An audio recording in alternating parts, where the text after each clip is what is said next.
Alors, je reprends rapidement un des exercices qu'on a fait ce matin. Alors, le but, c'est déjà de faire cette affiche-là à partir de cette image. Et ensuite, d'aller l'intégrer ici à la place de l'affiche. Le résultat, je l'ai là, voilà, d'arriver à faire ça. Donc il faut mettre l'affiche à la place et puis faire en sorte que le personnage, eh ben, il passe devant, quoi. Voilà. Alors, on va commencer par ouvrir notre image. Alors déjà, au préalable, même si là, dans l'objet de l'exercice, j'en ai pas forcément tellement besoin, enfin, si, parce qu'au final, je vais aller la mettre dans une image qui fait 2000 pixels par 1443. Donc si je veux faire une image ici, ça fait 1400. Donc là, mon image, elle fait combien? Elle fait 800, 8 et 8, ça fait un peu plus que la moitié. C'est gérable, quoi. Voilà. Si elle avait fait 8000 pixels, donc si elle était 4 fois plus grande que cette image, j'aurais peut-être eu besoin de la réduire. Là, c'est pas le cas. Donc je l'ouvre, voilà, donc elle est là. Alors c'est toujours pas mal de vérifier, alors en faisant taille de l'image, vérifier sa taille, le nombre de dpi, et puis au passage, je vais voir dans mode de l'image, dans quel mode elle est.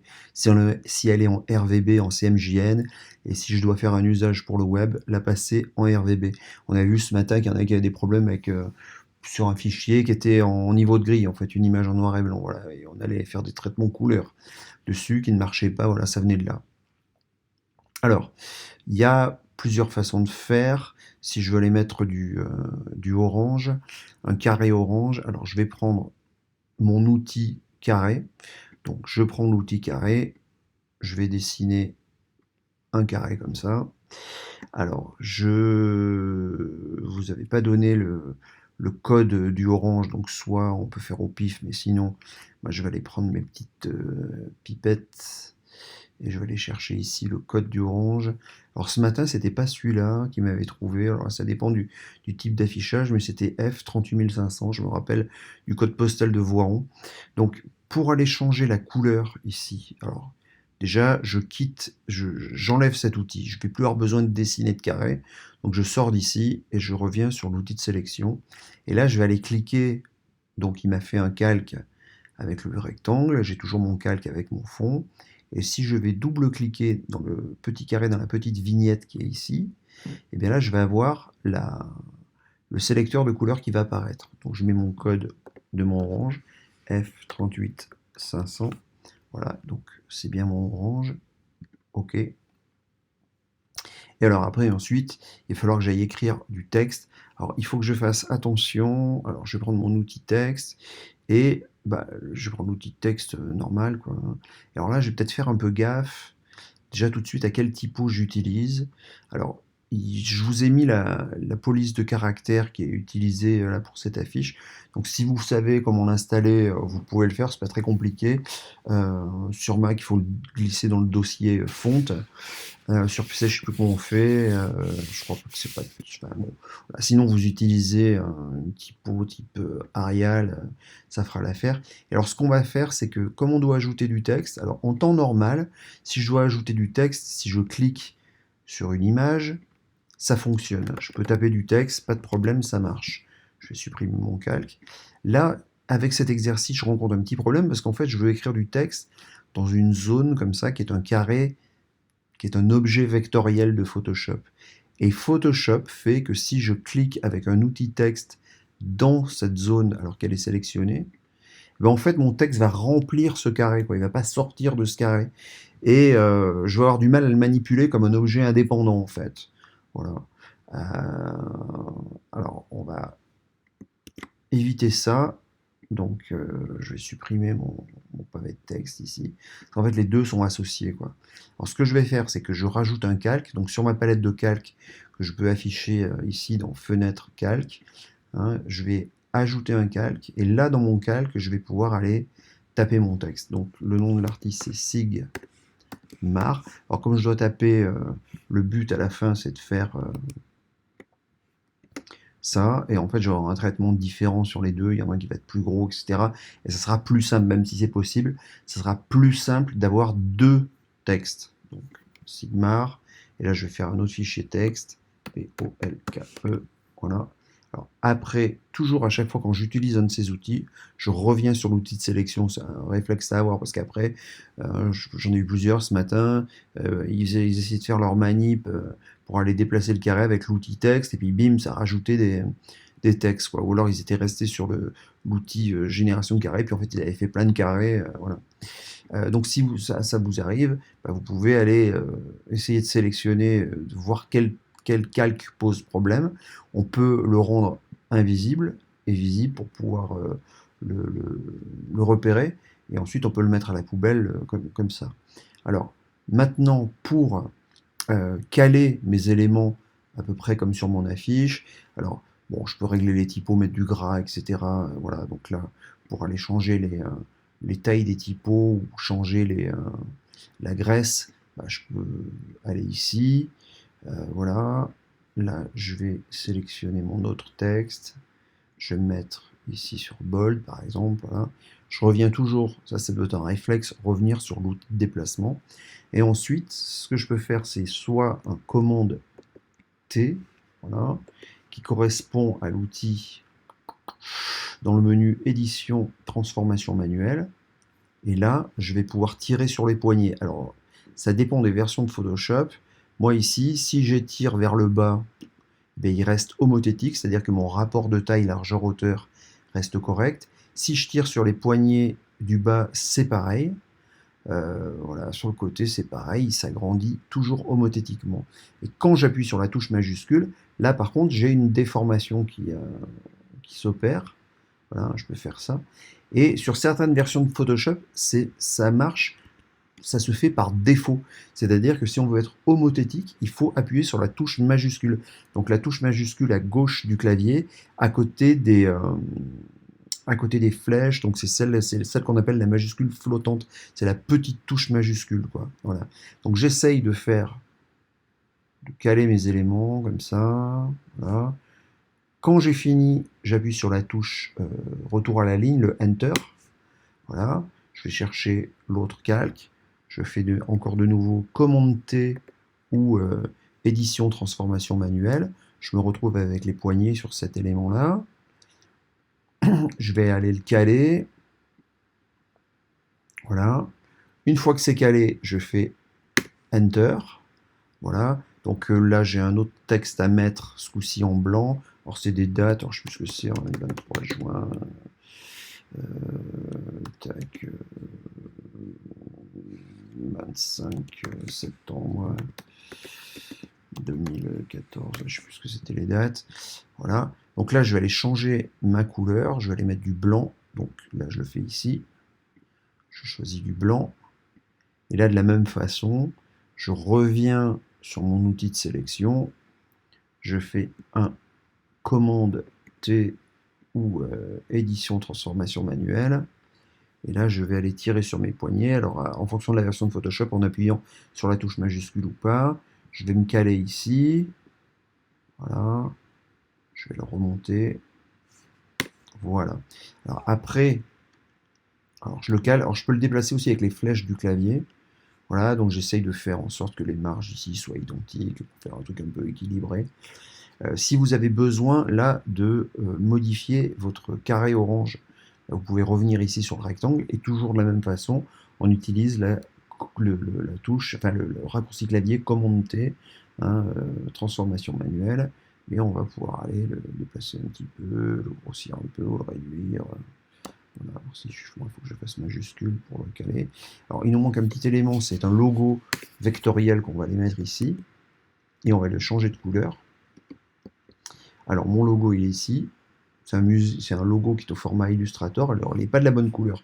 Alors je pourrais, si j'ai Illustrator, l'ouvrir dans Illustrator et changer la couleur et l'importer, mais sinon je peux aussi l'importer directement dans Photoshop et changer sa couleur. Là c'est assez simple de passer du noir au blanc, quoi.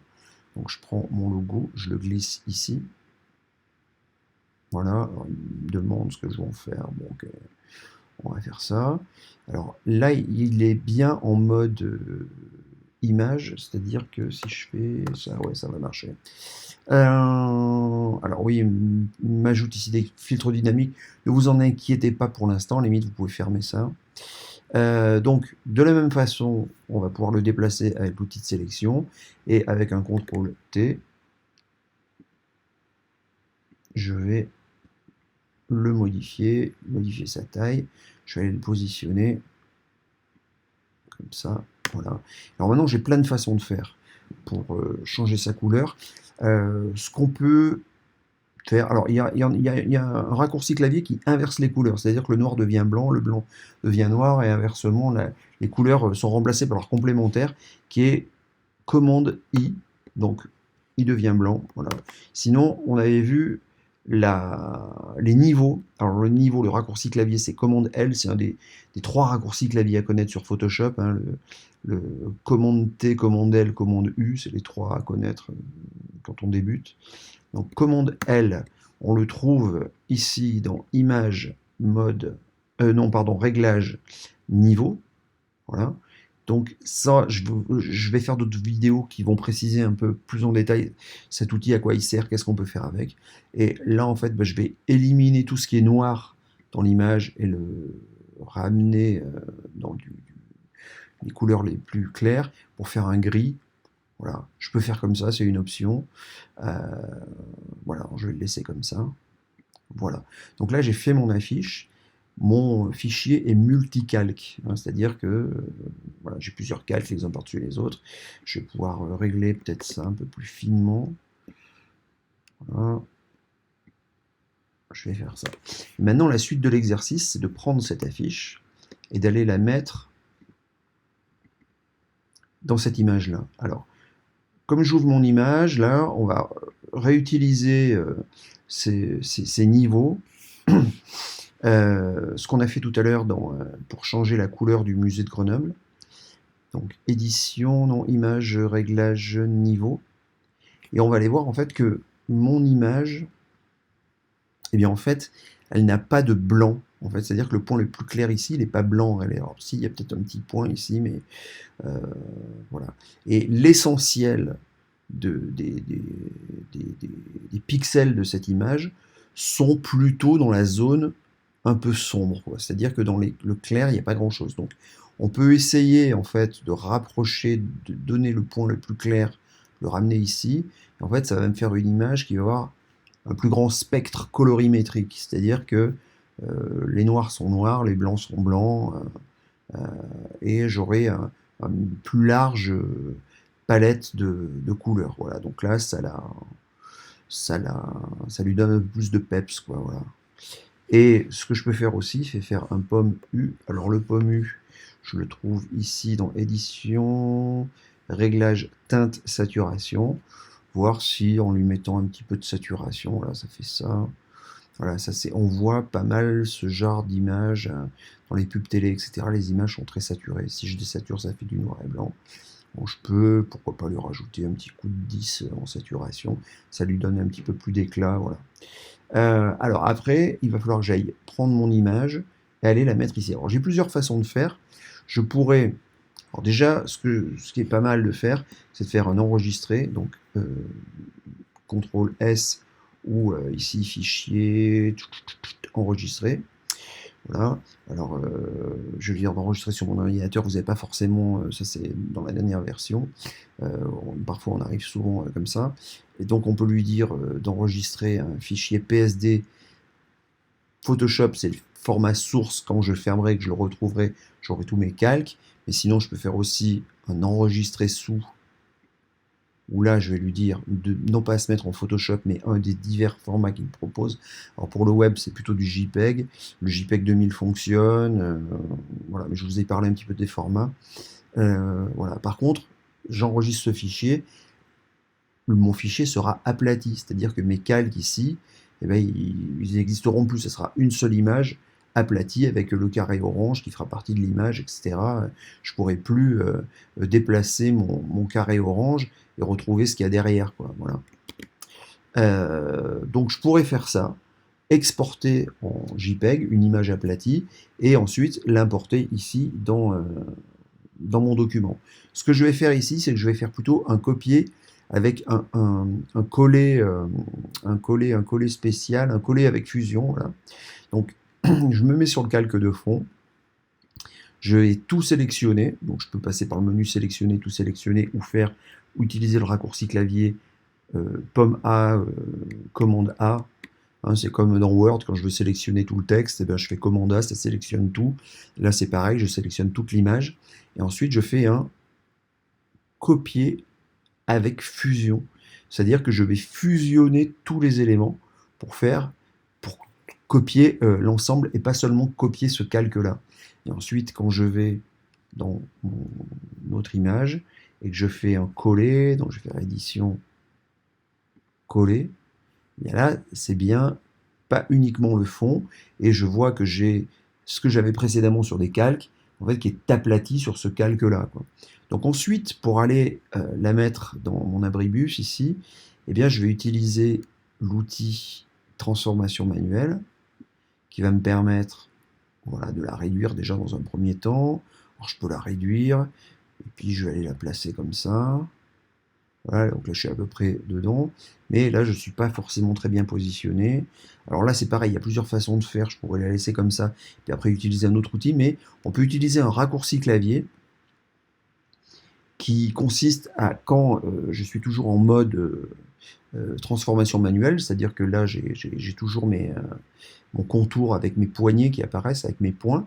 Si j'appuie sur la touche commande, pomme, enfin commande, voilà, et que je déplace les coins, et bien je vais pouvoir faire ça. Je vais pouvoir étirer les coins de mon image. Donc là, je vais pouvoir aller me caler de façon plus précise sur mon encart. Hein, voilà. Donc là, je vais la prendre, je vais la mettre comme ça. Voilà. Et ici, alors je vois pas le coin, mais je peux deviner à peu près où est-ce que c'est bon. Voilà. Donc, ok. Maintenant, il va me rester à prendre mon personnage et aller le passer devant. Donc là, j'ai plusieurs façons de faire.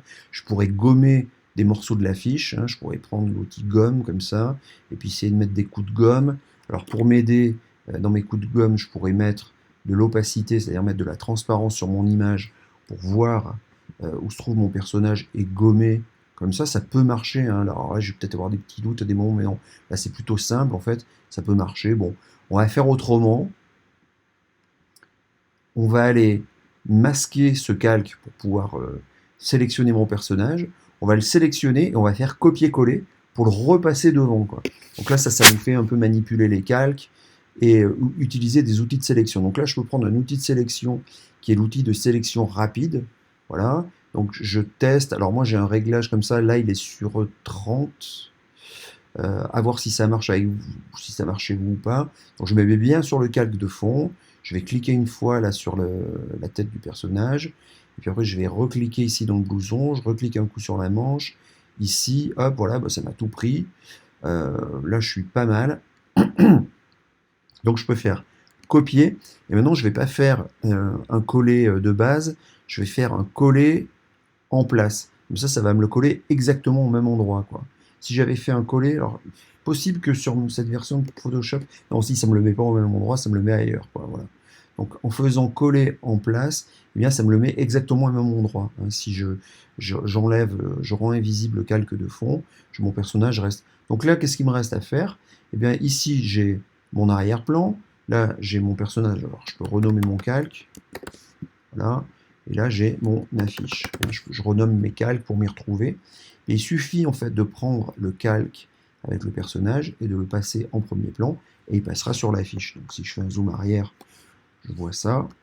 Alors ce que je peux faire pour un petit peu mieux intégrer mon affiche, pour qu'elle soit, on voit qu'elle est incrustée, je peux aller sur mon affiche, faire un coup de pommelle, commande L, donc réglage niveau. Et là, je vais aller l'éclaircir un petit peu. Voilà. Et l'assombrir aussi un petit peu. C'est-à-dire que les blancs vont devenir gris et les noirs vont devenir gris aussi. Voilà, ça sera un peu plus... voilà. Alors après, on pourrait faire d'autres choses. On pourrait, par exemple, utiliser l'outil de sélection, sélectionner mon image. Donc ça, je peux faire sélectionner tout. Et en fait, si je déplace ma sélection, en fait, c'est uniquement ce qui compose l'image qui devient sélectionné. Dans ce cas-là, j'ajoute un calque. tout en conservant ma sélection. Et là, je vais aller ajouter un petit dégradé.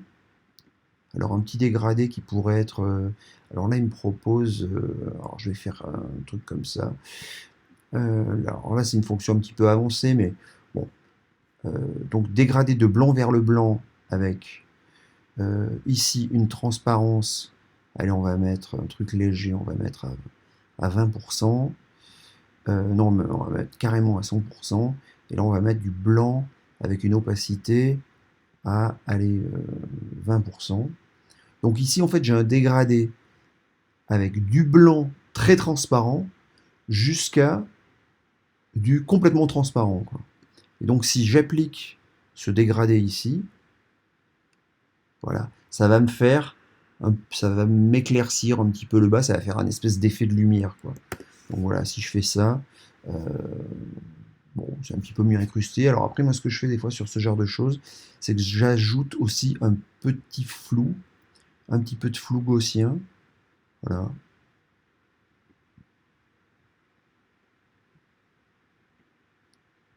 Voilà, j'en mets très très peu. Voilà, c'est un petit peu mieux. Alors là, elle a un petit peu de bleu dans les blancs, un petit peu de bleu. On aurait pu faire ça aussi, ajouter un peu de bleu. Voilà. Mais voilà. Donc après, il me reste soit faire enregistrer, soit je peux éventuellement enregistrer pour le web si je dois faire une image que je vais mettre sur Internet. Donc là, l'enregistrement pour le web, c'est exportation, enregistrer pour le web. Et là, je vais faire un... Alors, est-ce qu'il va s'ouvrir? Non, voilà. Alors, je vais faire une image de 1200 pixels, par exemple. Je vais la mettre, comme c'est une photo, je vais la mettre en JPEG, avec une qualité, allez, on va mettre 45 à peu près. Voilà, j'enregistre. Et voilà.